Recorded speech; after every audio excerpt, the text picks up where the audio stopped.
नमस्कार, आप देख रहे हैं न्यूज़ वन इंडिया। मैं हूं आपके साथ रितु तोमर। बुलेटिन की शुरुआत करेंगे बड़ी खबर के साथ, जो कि गाजियाबाद से है। मुरादनगर में शमशान घाट का लेंटर गिरा। शमशान घाट का लेंटर गिरने से 22 लोगों की मौत हो गई है। करीब 35 लोगों को रेस्क्यू किया गया है। राहत बचाव का काम पूरा हो चुका है। घायलों को अस्पताल में भर्ती कराया गया है। अंतिम संस्कार में शामिल होने आए लोगों पर यह लेंटर गिरा। हादसे पर पीएम मोदी ने दुख जताया है। साथ ही सीएम योगी ने गाजियाबाद हादसे पर दुख जताते हुए मृतकों के परिजनों को 2-2 लाख रुपए देने की घोषणा भी की है।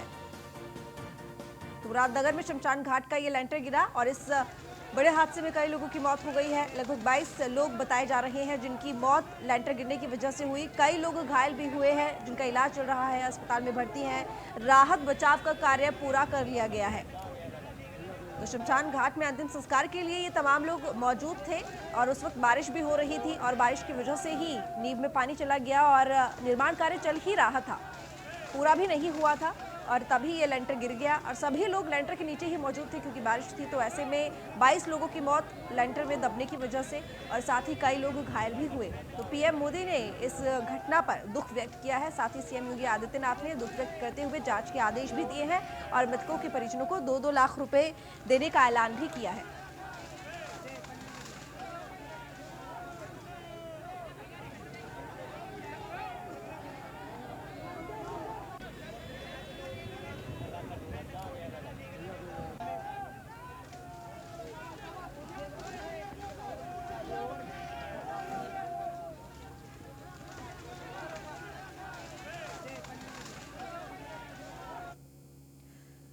पीएम मोदी ने गाजियाबाद हादसे पर दुख व्यक्त किया है। पीएम मोदी ने ट्वीट करके लिखा, उत्तर प्रदेश के मुरादनगर में हुआ दुर्भाग्यपूर्ण हादसे की खबर से अत्यंत दुख पहुंचा है।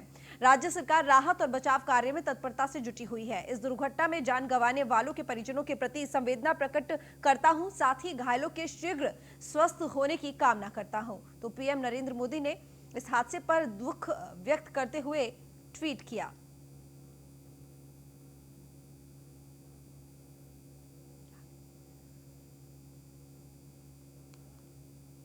सीएम योगी ने गाजियाबाद हादसे पर दुख व्यक्त किया। सीएम योगी ने मुआवजे का ऐलान भी किया। मृतकों के परिजनों को 2-2 लाख रुपए का मुआवजा देने का ऐलान मुख्यमंत्री योगी आदित्यनाथ ने किया। साथ ही पीड़ित परिवारों के साथ सरकार खड़ी है और घायलों के बेहतर इलाज सुनिश्चित कराने के निर्देश भी सीएम योगी ने दिए। घटना की जांच रिपोर्ट देने के आदेश भी मुख्यमंत्री योगी आदित्यनाथ ने दिए हैं। पूरे प्रकरण में मंडलायुक्त मेरठ और आईजी रेंज मेरठ को मौके पे जाकर इस घटना की रिपोर्ट देने के लिए मैंने पहले ही आदेश कर दिया है। जिलाधिकारी और वरिष्ठ पुलिस अधीक्षक गाजियाबाद मौके पर हैं, राहत कार्य कर रहे हैं और मैंने उन लोगों से स्पष्ट कर दिया है कि राहत कार्य में घायलों को तत्काल उपचार कराने के साथ ही इस पूरी घटना की रिपोर्ट वे तत्काल प्रदेश शासन को उपलब्ध करवा दें, जिससे इस दुखद घटना के पीछे कारणों को जाना जा सके और इसमें जिम्मेदारों की जवाबदेही भी सुनिश्चित की जा सके। घटना अत्यंत दुखद है। मेरे जो सतत परिजन हैं उनके प्रति पूरी संवेदना है। जो घायल हैं उनके शीघ्र स्वास्थ्य की भी कामना मैं करता हूं और राज्य सरकार सभी पीड़ित परिवारों के साथ पूरी मजबूती के साथ खड़ी है। हर संभव सहायता उन पीड़ित परिवार वालों को राज्य सरकार करेगी। तो पूरे प्रकरण में तो गाजियाबाद से बड़ी खबर, जहां पर मुरादनगर में शमशान घाट में लेंटर गिरा और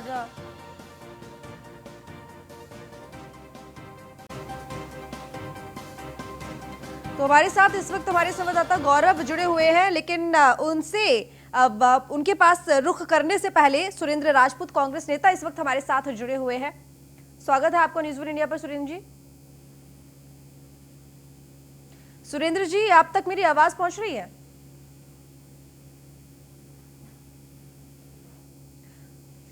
सुरेंद्र जी, आप मुझे सुन पा रहे हैं? लगता है हमारा संपर्क नहीं हो पा रहा है, कोशिश करेंगे दोबारा जुड़ने की। तो आपको बता दें कि मुरादनगर में शमशान घाट का लेंटर गिरा जिसमें 22 लोगों की मौत हो गई है, कई लोग घायल हो गए हैं और मुख्यमंत्री योगी आदित्यनाथ ने इस पूरी घटना पर दुख व्यक्त किया है। साथ ही जांच के आदेश दिए आला अधिकारियों को और इसके साथ ही मृतकों के परिजनों को 2-2 लाख रुपए देने का ऐलान भी किया है।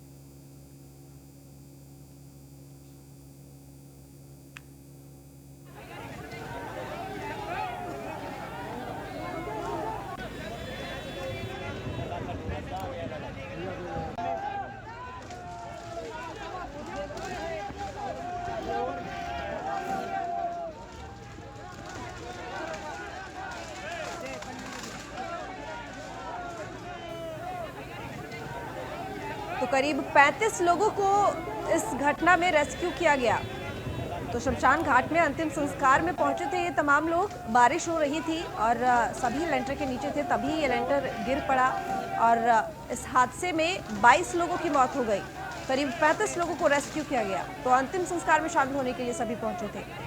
तो इस घटना में पीएम मोदी ने दुख व्यक्त करते हुए ट्वीट किया है। साथ ही सीएम योगी आदित्यनाथ ने दुख जताते हुए आला अधिकारियों को जांच के निर्देश दिए और इसके साथ ही मृतकों के परिजनों को 2-2 लाख रुपए देने का ऐलान भी किया है। हालांकि आपको बता दें कि अभी ये निर्माण कार्य को ज्यादा वक्त नहीं हुआ था। बताया जा रहा है कि 2-3 महीने पहले का ही निर्माण कार्य है और अभी भी रंग रोगन का काम चल रहा था। हालांकि खबर पर ज्यादा जानकारी के लिए इस वक्त हमारे संवाददाता गौरव यादव जुड़ चुके हैं। गौरव, फिलहाल क्या स्थिति, 22 लोगों की मौत, क्या इसको लेकर ऑफिशियल स्टेटमेंट जारी किया गया है? गौरव, आप तक मेरी आवाज पहुंच रही है?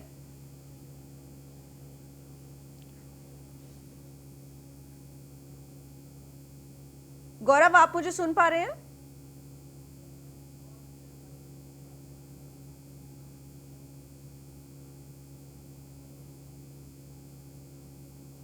गौरव तक हमारी आवाज नहीं पहुंच पा रही है। हम कोशिश करेंगे दोबारा जोड़ने की। तो बता दें, राहत बचाव का काम पूरा हो चुका है। तो घायलों को अस्पताल में भर्ती कराया गया है। अंतिम संस्कार में शामिल होने आए थे ये सभी लोग जिस दौरान ये हादसा हुआ। बारिश हो रही थी। बारिश हालांकि कोई इतनी ज्यादा नहीं थी, लेकिन थोड़ी बहुत बूंदाबांदी सुबह से हो रही थी और नींव में पानी चला गया, जिसकी वजह से बताया जा रहा है कि लेंटर गिर पड़ा। निर्माण कार्य कोई ज्यादा पुराना नहीं था। ये 2-3 महीने का ही वक्त रहा होगा जब ये बना और अभी भी रंग रोगन का काम पूरा नहीं हुआ था, हो रहा था। ऐसे में एक नवनिर्मित ढांचा अगर गिर जाए तो जाहिर सी बात है कि कहीं ना कहीं बहुत बड़ी लापरवाही रही होगी। लेकिन इस लापरवाही का हर्जाना कई परिवारों ने भुगता। 22 लोगों की मौत हो गई। 22 लोगों के परिवारों ने इस लापरवाही का हर्जाना भुगता है।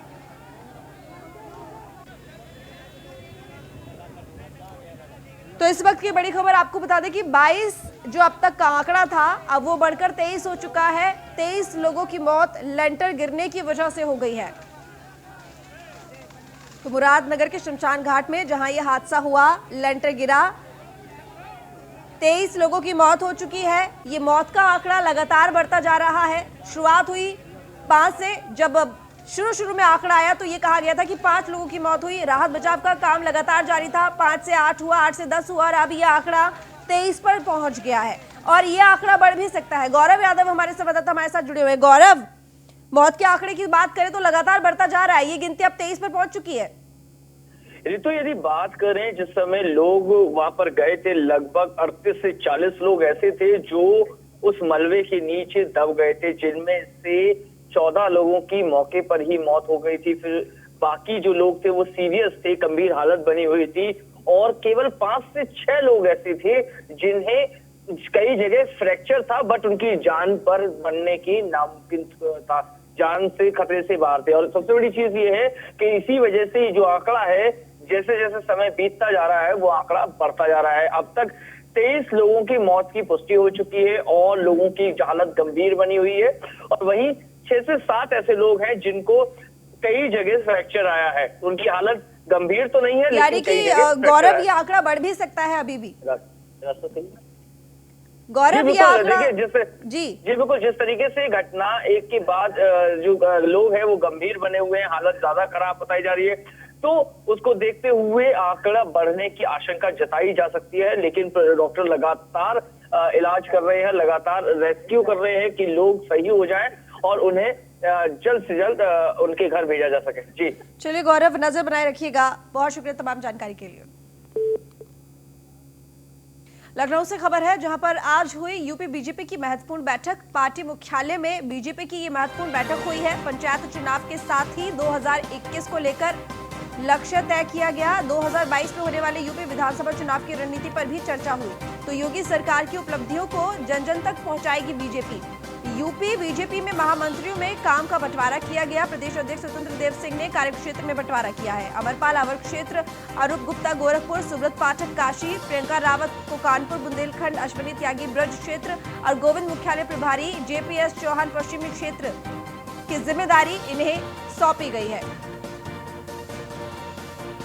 तो बैठक में प्रदेश प्रभारी राधा मोहन सिंह, प्रदेश अध्यक्ष स्वतंत्र देव सिंह मौजूद रहे। प्रदेश महामंत्री संगठन सुनील बंसल भी बैठक में मौजूद रहे।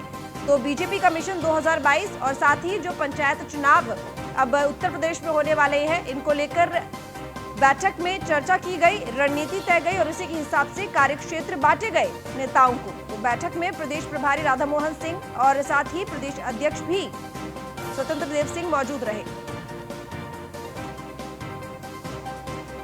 तो प्रदेश महामंत्री संगठन सुनील बंसल भी बैठक में मौजूद रहे।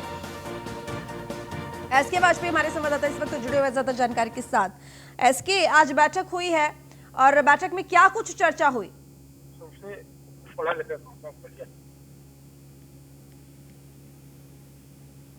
एसके, आपको मेरी आवाज मिल रही है?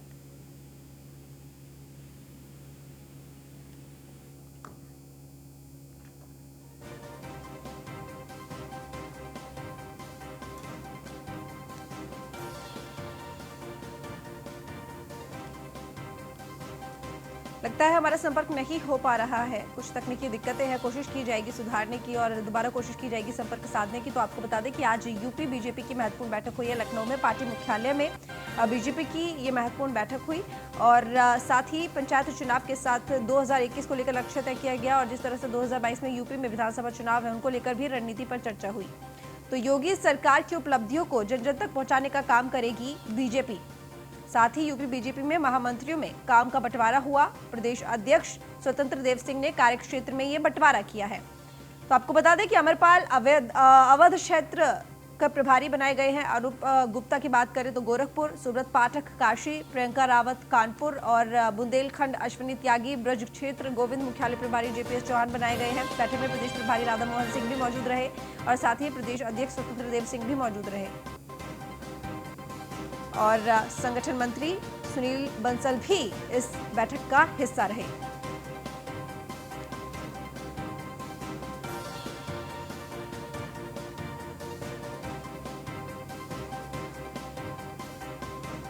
एसके वाजपेयी हमारे संवाददाता एक बार फिर से हमारे साथ जुड़ चुके हैं ज्यादा जानकारी के साथ। एसके, आज बीजेपी की कार्यालय पे बैठक हुई है, प्रदेश कार्यालय पे। क्या कुछ बैठक में चर्चा का विषय रहा है? किस तरह की तैयारियों को लेकर बातचीत हुई, जानकारी दीजिए।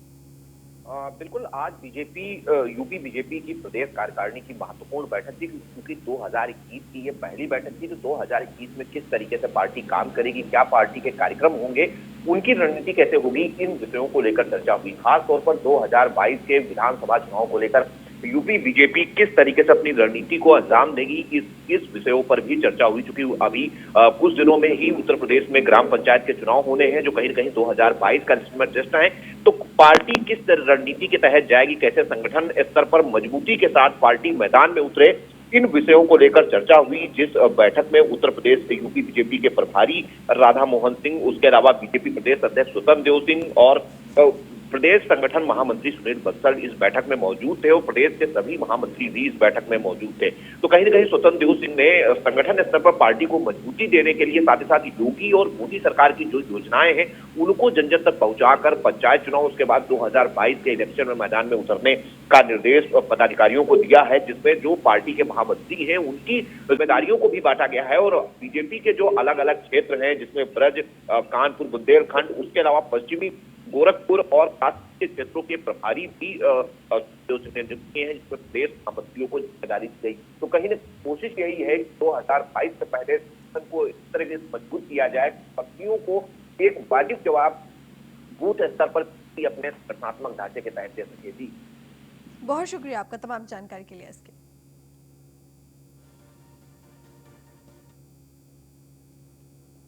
तो यूपी के सभी जिलों में होगा ड्राई रन। प्रदेश में टीकाकरण के ड्राई रन की तैयारियां तेज हो चुकी हैं।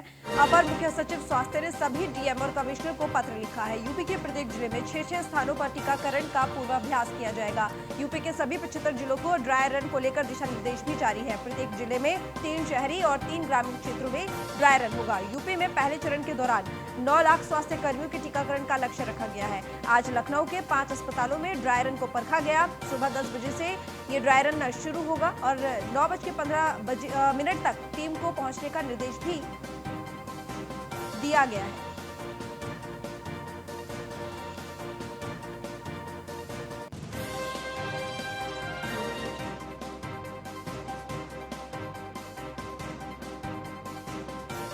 तो 5 जनवरी को यूपी के सभी जिलों में ये ड्राई रन होगा। प्रदेश में टीकाकरण के ड्राई रन की तैयारियां तेज हो चुकी है और इसको लेकर दिशा निर्देश भी सभी को जारी कर दिए गए हैं। अपर मुख्य सचिव स्वास्थ्य ने भी डीएम और कमिश्नर को पत्र लिखा है। दिल्ली नोएडा बॉर्डर पर किसानों का प्रदर्शन लगातार जारी है। गाजीपुर बॉर्डर, चिल्ला बॉर्डर पर किसान डटे हुए हैं। ठंड और बारिश में भी किसानों के हौसले बुलंद है। तीनों कृषि कानूनों को वापस लेने पर किसान अड़े हुए हैं। कल सरकार और किसान संगठनों के बीच में बातचीत होने वाली है। तो बता दें कि 4 जनवरी जब सरकार और किसानों के बीच में बातचीत के लिए तारीख तय की गई थी, वो कल तारीख है। और जिस तरीके से ठंड का मौसम तो है ही और किसान लगातार बने हुए हैं बॉर्डर पर। 39वां दिन है आज और कल 4 तारीख है और कल किसान और सरकार के बीच में बातचीत होगी। लेकिन सबसे बड़ी बात यहाँ पर यह है कि सर्दी के साथ साथ, यानी कि सर्द हवाएं तो है ही, लेकिन उसके साथ अब बारिश का सितम भी किसानों को झेलना पड़ रहा है। और ऐसे में जो किसानों के हौसले हैं वो भी पस्त होने का नाम नहीं ले रहे। लगातार किसान डटे हुए हैं। तीनों कृषि कानूनों को वापस लेने की उनकी मांग है, जिनको लेकर किसान आंदोलन कर रहे हैं। तो कल सरकार और किसान संगठनों के बीच में बातचीत होगी। देखने वाली बात होगी कि कल क्या कोई रास्ता निकलेगा या फिर नहीं। हालांकि 7 दौर की वार्ता हो चुकी है, 8वें दौर की वार्ता होने वाली है। किसानों की मांग है एमएसपी को लेकर एश्योरेंस और साथ ही तीनों ही कानून वापस हो। तो ये गतिरोध जो सरकार और किसानों के बीच में बना हुआ है वो कितना टूटता है, ये कल पता चलेगा।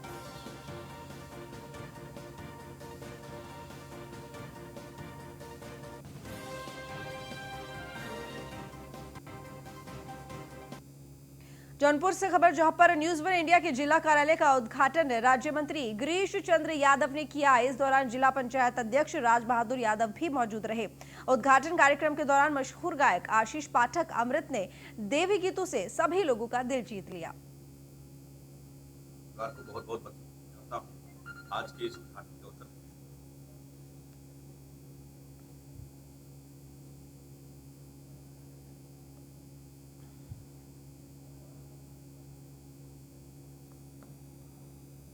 बधाई देना चाहता हूं। मुझे आशा नहीं, पूरा भरोसा है जिस तरह से, सबसे पहले तो मैं न्यूज वन इंडिया परिवार को बहुत बहुत बधाई देना चाहता हूं आज के इस उद्घाटन के अवसर पर। हमारे माननीय जनपद के माननीय मंत्री जी, उत्तर प्रदेश सरकार में माननीय गिरीश यादव जी के द्वारा उद्घाटन आज यहाँ पे हुआ। बहुत ही शानदार कार्यालय है और मैं पहले आप सभी लोगों को जो है कि हृदय से बधाई देना चाहता हूँ, नए वर्ष की बधाई देना चाहता हूँ। मुझे आशा नहीं, पूरा भरोसा है जिस तरह से श्री देवेंद्र खरे जी के नेतृत्व में न्यूज वन इंडिया ये अपनी एक जनपद में छाप है, एक विश्वसनीयता है, वो और आगे बढ़ेगी। इन्हीं शुभकामनाओं के साथ बहुत बहुत बधाई। अयोध्या में भगवान राम के मंदिर निर्माण के लिए धन संग्रह का अभियान विश्व हिंदू परिषद ने शुरू कर दिया है। हालांकि अभी विश्व हिंदू परिषद पहले अपने संगठन और समाज के प्रतिष्ठित लोगों की मीटिंग कर रही है। कानपुर में राम जन्मभूमि तीर्थ क्षेत्र न्याय के महामंत्री चंपत राय ने कानपुर में इस संबंध में कई मीटिंग की। उनका कहना है कि धन संग्रह की शुरुआत मकर संक्रांति 14 जनवरी से करेंगे, जो रविदास जयंती तक चलेगा।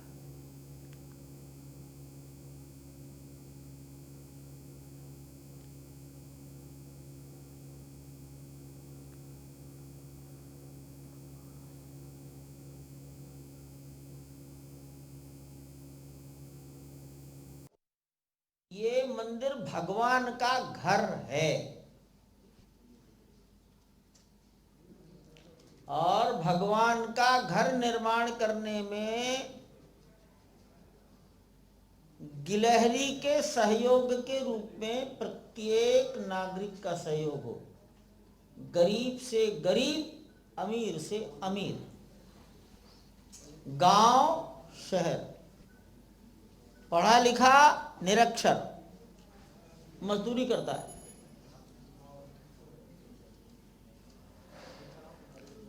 महत्वपूर्ण बात यह है कम से कम 55 से 60 करोड़ आबादी के पास जाना, man to man, door to door. ये बरेली से खबर है जहां पर दबंगों ने जबरन किया जमीन पर कब्जा, पीड़ित ने सीएम से गुहार लगाई है न्याय की। तो बता दें बरेली से खबर है जहां पर दबंगों ने जबरन जमीन पर कब्जा किया, पीड़ित ने सीएम और डीएम से इसकी शिकायत पत्र लिखकर न्याय की गुहार लगाई है। दलित की जमीन पर दबंग जबरन कब्जा कर रहे हैं, लेखपाल और प्रशासन कोई भी मदद नहीं कर रहे। बहेड़ी तहसील क्षेत्र के गांव सीकरी का ये मामला है जहां पर पीड़ित ने सीएम और डीएम से पत्र लिखकर शिकायत लगाई। प्रशासन की तरफ से कोई मदद हालांकि फिलहाल नहीं है और जबरदस्ती दबंग यानी कि जबरन जमीन पर कब्जा कर रहे हैं। फिलहाल इस बुलेटिन में इतना ही। देखते रहिए न्यूज़ 1 इंडिया।